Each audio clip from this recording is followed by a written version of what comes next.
As much cool weather, though, as there is over in London. Let's look ahead to tomorrow's events.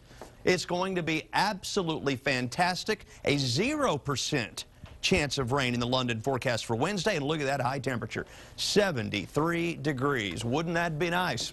In downtown Austin right now, we are 99. Our evening planning forecast at 8 p.m. 93. At 10 o'clock tonight, clear and about 89 degrees. On the thermometers right now around the area, we're still 100 or above in places like Bastrop and Georgetown. Out in the hill country, we saw some 105s today in parts of the hill country. And if you weren't at 105, it felt like 105, at least at times. We saw afternoon heat indices as high as 106 or 107 in a few spots. This is how hot it feels right now, factoring in the relative humidity. We still have a 107 out there in Alano. That's pretty uncomfortable and really up at the dangerous level if you overdo it out there too much this time of day. 99 right now in the city and at the airport. Our skies are mostly sunny. Our winds are only 3 to 6 miles per hour. That's not much help, is it? Sunsets at 8:24. After a one-day respite from the mold, it bounced back into the high category today at 1,300.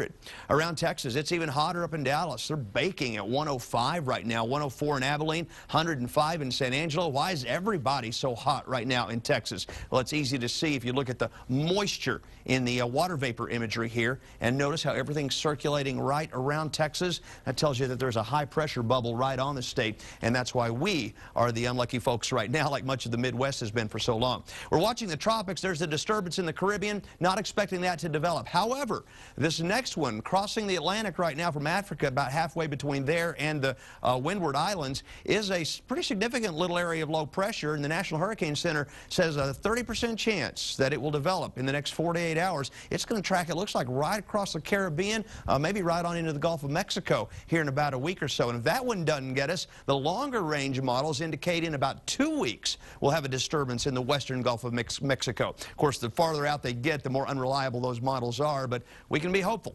Tonight, lows in the 70s, and tomorrow, high temperatures. I think we're all, or most of us anyway, back to 100 or maybe just above tomorrow afternoon. Clear tonight, 76 with a south wind at 5 to 15 tomorrow. We could be as hot as 102 in the city with south winds at 10 to 15. And on the 7-day forecast, here's a little bit of a change for you. Still real hot the next 2 days, but that ridge of high pressure weakens a little bit this weekend and actually allows for a few isolated rain showers to develop in our area, we believe, from Saturday all the way to Tuesday, and that helps keep our temperatures below 100. That'd be a